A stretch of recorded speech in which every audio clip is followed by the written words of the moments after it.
Hi കൂട്ടുകാരെ, ഇന്ന് നമ്മൾ റെഡിയാക്കുന്നത് ചോറിനൊപ്പം നല്ല ഒരു ഒഴിച്ചുകറിയാണ്. അതിനു വേണ്ടി അരക്കപ്പ് സാമ്പാർ പരിപ്പ് എടുത്ത് വെച്ചിട്ടുണ്ട്, ഒരു മുരിങ്ങയ്ക്കായും എടുത്ത് വെച്ചിട്ടുണ്ട്. ഇനി ഇതൊരു കുക്കറിനകത്തോട്ട് ചേർത്ത് കൊടുക്കാം.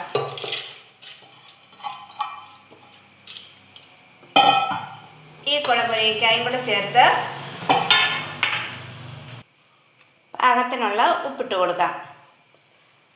ആ കൂടെ ഒരു 1.5 കപ്പ് വെള്ളം കൂടെ ഒഴിച്ച് നമുക്കിത് വേവിച്ചെടുക്കണം.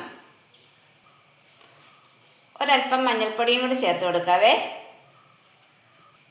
ഇനി ഇത് നമുക്കത് വേവിച്ചെടുക്കാം. ഒരു 2 വിസിൽ മതിയാവും. പരിപ്പ് വെന്ത് വരുമ്പോഴേക്കും നമുക്കിതിനുള്ള അരപ്പ് റെഡിയാക്കി എടുക്കാം. ഒരു മിക്സിയുടെ ജാറിലേക്ക് നമ്മൾ 1 കപ്പ് തേങ്ങ ചേർത്ത് കൊടുത്തിട്ടുണ്ട്.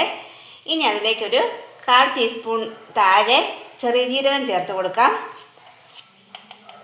ഒരല്പം മഞ്ഞൾപ്പൊടിയും കൂടി ചേർക്കാം. ആ കൂടെ ഒരു 3 പച്ചമുളകും 3-4 ചുവന്നുള്ളിയും കൂടി ചേർത്ത് ഇത് പാകത്തിന് വെള്ളമൊഴിച്ച് നന്നായിട്ടൊന്ന് അരച്ചെടുക്കാം. ഇനി വെന്ത പരിപ്പിലേക്ക് നമുക്ക് അരപ്പ് ചേർത്ത് കൊടുക്കണം. ഇതിലേക്ക് ഗ്രേവിക്ക് ആവശ്യമായുള്ള വെള്ളം കൂടി ചേർത്ത് കൊടുക്കാം. ഇനി ഇതൊന്ന് തിളപ്പിച്ചെടുക്കണം. തിളച്ച് വന്ന കറിയിലേക്ക് നമുക്കിനി കടുക് വറക്കാം. പാൻ ചൂടായി വരുമ്പോൾ 1 സ്പൂൺ എണ്ണ ഒഴിച്ച് 1/2 ടീസ്പൂൺ കടുക്, 2-3 ചുവന്നുള്ളി അരിഞ്ഞത്, 3 വറ്റൽമുളക്, 2 കറിവേപ്പില ഇത്രയും ചേർത്തൊന്ന് മൂപ്പിച്ചെടുക്കാം.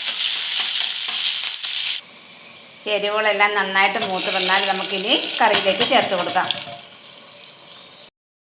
ഇപ്പം നമ്മുടെ കറി ഇവിടെ റെഡിയായി. അപ്പോൾ വീഡിയോ ഇഷ്ടമായാൽ എല്ലാവരും സപ്പോർട്ട് ചെയ്യണേ. Thank you.